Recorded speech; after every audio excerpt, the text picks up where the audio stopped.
Hey guys, welcome back to another one. So today I'm going to be showing you a very simple set called Dirt Hole Set. We'll be using this mainly for raccoons since we're going with this 1.5 Duke here. Same can be applied to coyotes, just a little bit different bait most likely is what you'll be using, and as well just a little bit bigger trap, at least a 1.75 or up I would say for coyotes. So with this, we're going to be trapping raccoons. So say you're on side of a cornfield or something like that, where very prevalent for raccoons. So what you'll actually do is, for demonstration purposes, just going to be doing it on this dirt that I have in my garage.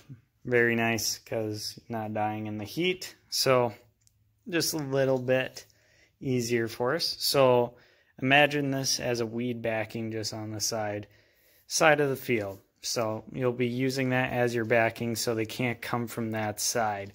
So with that being said, you're going to be making a hole towards that, and you're going to make it real deep. So you're going to be making it in that general area right here. So just for demonstration, we'll go like that. So your hole is going to be going 45 degrees down there, and you're going to want to make that thing a foot to 2 feet deep. So they really have to cram their head in there to try to figure out what is going on. So with that being said, I like to use minimal guiding because that 45-degree hole is going to do the trick on its own. So with raccoons, you don't want it too far back, so just take your palm and go like that. You'll see this is right around where you can set your trap. Now you can offset it if you'd like.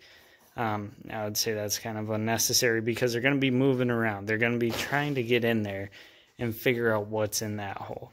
Raccoons are very curious animals, so you're not going to have to worry too much.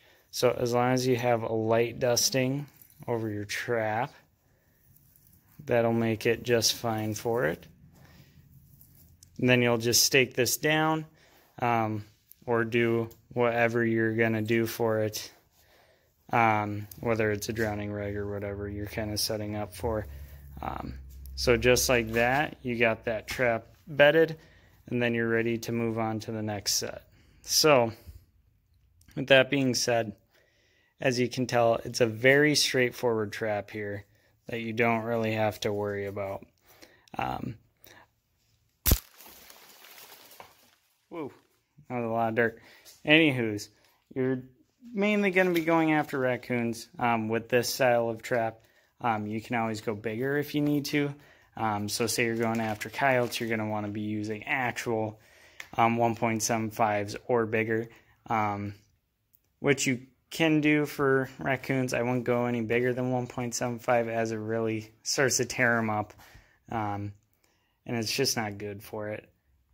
Makes us look like giving us a bad rap. So for that, I kind of use Dunlap's Coon Firefly Lure. Very good at getting the raccoons to come in and actually go ahead and commit fully.